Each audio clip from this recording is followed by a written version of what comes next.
In our last two lectures, we looked at the advocacy and fundraising strategies of NGOs. In the final three lectures, we're going to take a thematic approach and try to understand how do NGOs operate in certain segments, namely human rights, humanitarianism, and the environment. In this lecture, we're going to focus our attention on the human rights-oriented NGOs. In the post-World War II period, the human rights movement helped to create regional and international human rights regimes. Non-governmental organizations form part of a network of organizations working together on behalf of human rights. This was a network that included parts of global and regional intergovernmental organizations and private foundations. We can refer to this broad set of organizations as an international issue network.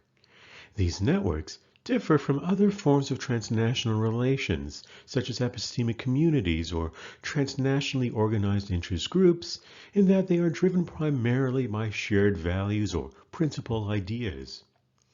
These are ideas about what is right and wrong, rather than shared causal ideas or instrumental goals. As hinted, an international issue network comprises of a set of organizations bound by shared values and by dense exchanges of information and services, working internationally on an issue. The diverse entities that make up the International Human Rights Issue Network include parts of NGOs at both the international and regional levels, international NGOs on human rights, and domestic NGOs on human rights, as well as private foundations. Other issue networks will include a somewhat different array of actors, but international and domestic NGOs play a central role in all issue networks. They are the most proactive members of the networks, usually initiating actions and pressuring more powerful actors to take positions. The role of shared values as the basis of the issue networks helps explain the central involvement of many voluntary NGOs and networks. Activists join NGOs because they believe strongly in the principles of the organization, not because of any tangible benefits they may receive from membership. Since these organizations survive on donations, voluntary labor, and the dedication of underpaid staff, the NGOs that succeed and thrive are those that have a strong message capable of mobilizing their staff, membership, and public opinion. The organizations in the network that have been the most important for human rights include the UN Commission on Human Rights, Amnesty International, and the Ford Foundation. To have a strong network, it must have a certain size and density. In other words, there should be enough actors to exist and be connected in order to speak meaningfully of a network. Much of the history of the emergence of the Human Rights Network is the story of the founding, growth, and linking of the organizations in the network. Groups in a network share values and frequently exchange information and services. The shared values that bind the actors in the Human Rights Network are embodied in international human rights law, especially the Universal Declaration of Human Rights. This body of law serves to justify actions and provide a common language to make arguments and procedures to advance claims. The flow of information among actors in the network reveals an extremely dense web of interconnections amongst these groups. In most cases, this flow of information takes place informally through the exchange of reports, telephone calls, or attendance at conferences and meetings. In other cases, the connections are formalized as when NGOs with official consultative status with IGOs present reports to those organizations. A third type of interconnection amongst the organizations who have a human rights bent is the flow of funds and services. This is especially the case of relations amongst foundations and NGOs, but some NGOs may also provide services, such as training for other NGOs in the network. As a result of this exchange of information and services, of flows of funds, and of shared norms and goals, the members of the issue network work together in a constant but informal, uncoordinated, and non-hierarchical manner. There are two main international precursors to the human rights issue: the movement for respect for human rights during armed conflict and the campaign for the abolition of slave trade and slavery. NGOs brought the issue to public attention and they promoted international action. The Red Cross movement spearheaded the activities that created the law of human rights in armed conflict. A group of NGOs, the Anti-Slavery League, led the campaign to protect the rights of those held in slavery and eventually to abolish slavery. The League helped persuade states to adopt the 1926 Convention outlawing slavery. Likewise, at the San Francisco conference at which the UN Charter was drafted, NGOs played a pivotal role in securing the inclusion of human rights language in the final charter. The initial big power drafts of the UN Charter had hardly mentioned human rights. NGOs representing churches, trade unions, ethnic groups, and peace movements, aided by the delegations of some of the smaller nations, conducted a lobby in favor of human rights for which there is no parallel in the history of international relations, and which was largely responsible for the human rights provision of the Charter. Although NGOs were central to the campaign against slavery and to the work of including human rights language in the UN Charter, they were not yet issue networks. They were relatively few actors, and they were not dense, or were there no constant flows of information that characterized a network, so to speak. In the 1970s, as the number of human rights actors increased and these actors consciously developed linkages with each other, the Human Rights Issue Network emerged.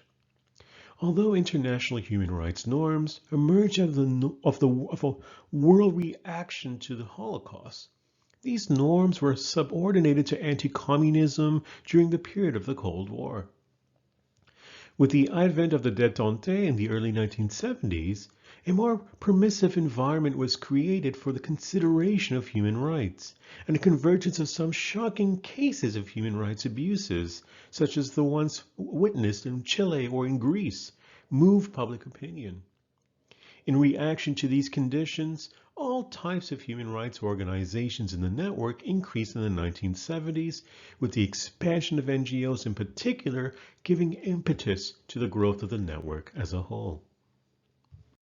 Although some human rights organizations have existed for many years, in the 1970s and 1980s, human rights NGOs proliferated and increased in diversity. For example, there are approximately 38 to 40 NGOs who had a human rights bent in the 1950s. By 1970, that doubled to about 100. By 1980, about 140. And in the 1990s, about 300 NGOs. This explosion of NGOs with a human rights bent is indicated not only by the increasing number of organizations, but also by the formation of coalitions and communication networks designed to link these groups together. In turn, these international human rights organizations develop strong links to domestic human rights organizations and nations experiencing human rights violations. This growth in human rights organizations parallels a more general growth in international NGOs in the post-World War II period. As opposed to the international NGOs, which work on human rights violations in other countries, domestic NGOs focus on human rights violations in their own home nations. Countries and regions differ dramatically in terms of the number and capability of their domestic human rights organizations. For example, in Latin America, there's more domestic human rights NGOs than do other parts of the developing world. For example, in 1981, the Directory of Organizations Concerned with Human Rights and Social Justice in the Developing World discussed 220 such organizations in Latin America, compared with 145 in Asia and 123 in Africa and the Middle East. When we look at updated lists in the 1990s and 2000s, this reality is still pronounced.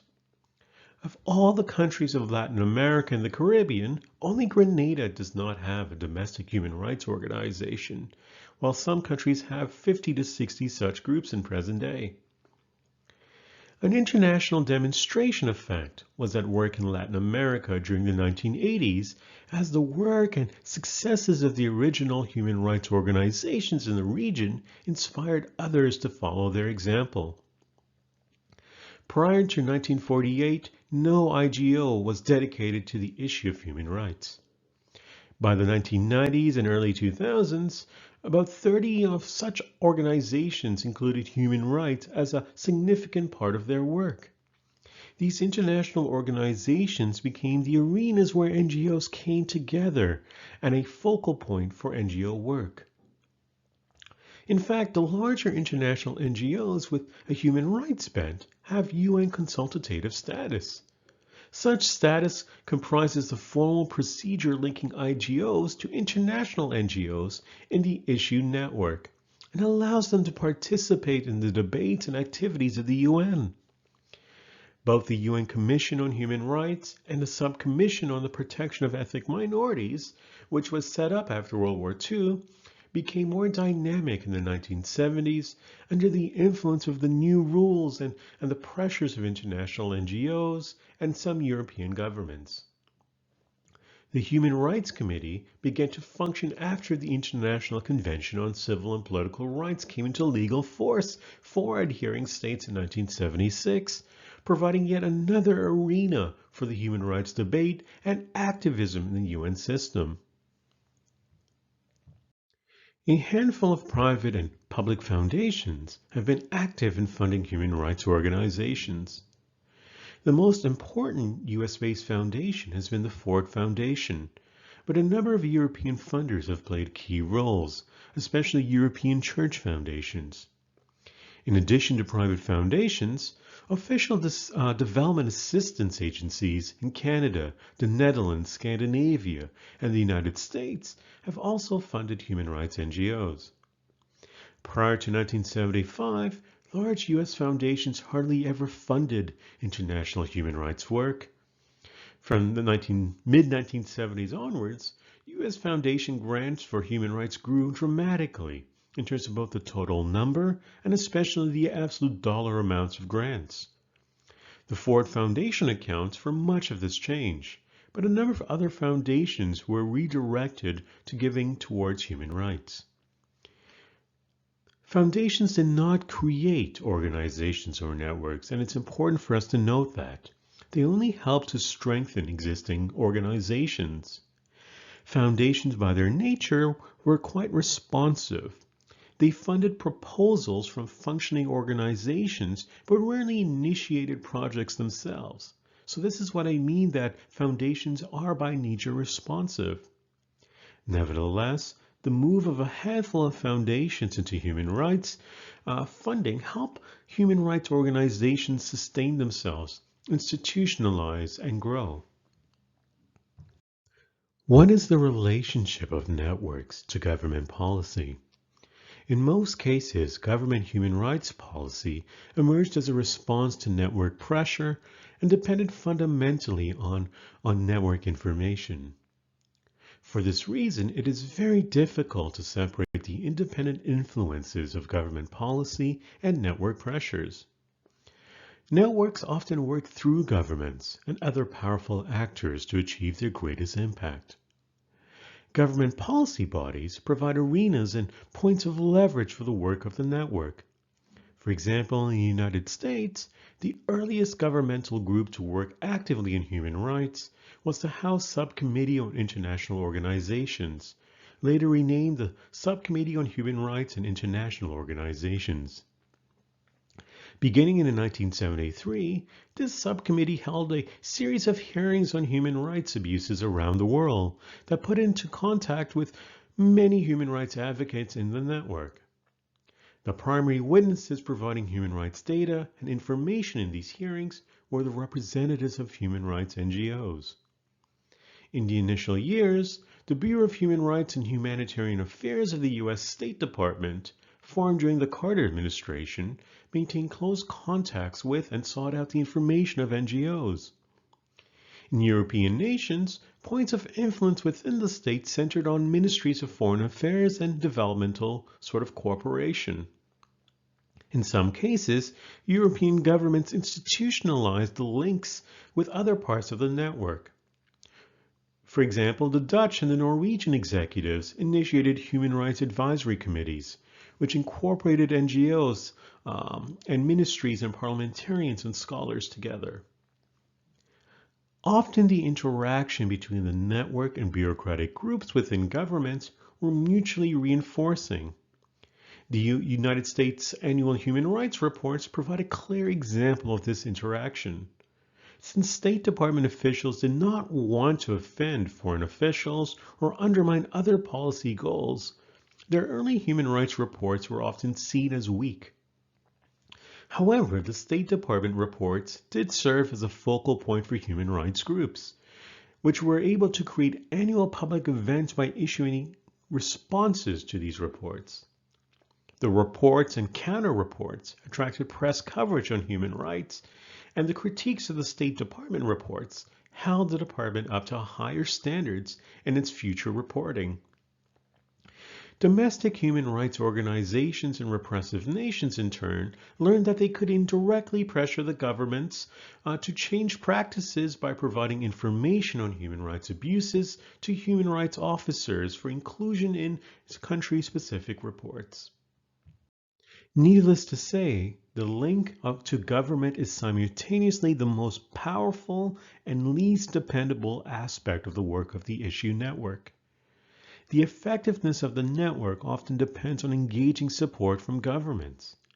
When network contacts with a government are informal and not institutionalized through NGO advisory committees, changing personnel can block access between the network and the government.